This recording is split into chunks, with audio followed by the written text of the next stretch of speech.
আসসালামু আলাইকুম বন্ধুরা, কেমন আছেন? আজ আপনাদের নিয়ে এলাম সাভারে জাতীয় স্মৃতিসৌধে। আপনাদের আজ জাতীয় স্মৃতিসৌধ দেখাবো, দেখতে থাকুন। এটা স্মৃতিসৌধে ঢোকার আগেই ছোট্ট একটা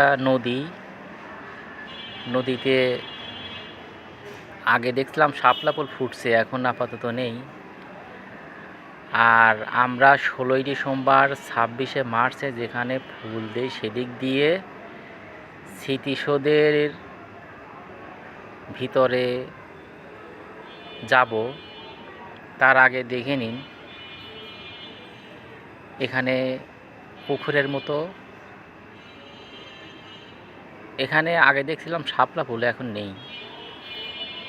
আপনারা দেখতে থাকুন। আপনাদের আমি জাতীয় স্মৃতিসৌধের মিনারের ভিতরে নিয়ে যাব। আপনারা যারা দেখার ইচ্ছা আছে তারা এসে দেখতে পারেন, যারা দেখেননি কোনো সময় তারা আমার ভিডিওটা দেখুন। আপনাদেরকে আমি এই জাতীয় স্মৃতিসৌধের মিনারের ভিতরে নিয়ে যাব। মিনারের ভিতরেটা দেখতে কেমন, অনেকেরই মনের ভিতরে আফসোস থেকে যায়। আমি মিনারের ভিতরে এখন ঢুকবো। মিনারের ভিতর থেকে দেখতে কেমন আপনারা দেখতে থাকুন বন্ধুরা। দেখুন, আমি মিনারের ভিতরে ঢুকে গেলাম। আমি আশেপাশে আপনাদেরকে দেখাচ্ছি মিনারের ভিতরটা কেমন, দেখতে কেমন দেখায়,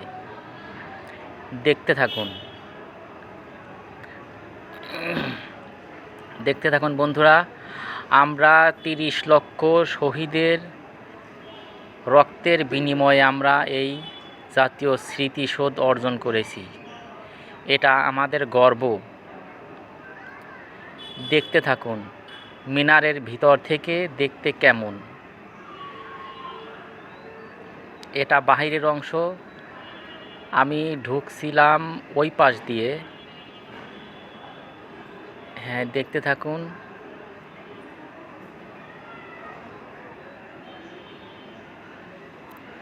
ভিতরটাও দেখতে অনেক সুন্দর, দেখার মতো জায়গা। আমি এখন এদিক দিয়ে বাহির থেকে আপনাদেরকে দেখাবো যে স্মৃতিসৌধটা কাছে থেকে দেখতে কেমন। বাহির থেকে স্মৃতিসৌধ দেখাবো।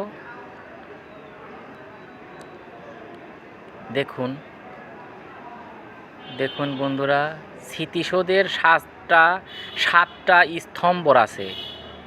এই 7টা স্তম্ভেরই 7 ধরনের স্মৃতি মাখা এই জাতীয় স্মৃতিসৌধ। এটা সাভারের নবীনগরে অবস্থিত। দেখুন, বাহির থেকে দেখতে কত সুন্দর। এর পরিবেশটা অনেক ভালো, মনোরম পরিবেশ, দেখার মতো একটি জায়গা। আর এটা আপনাদের দেখাচ্ছি এখন বাহিরের যেদিক দিয়ে আমি আসছি, এটা সেদিককার সেই পয়েন্টটা, সেই রাস্তাটা দেখতে।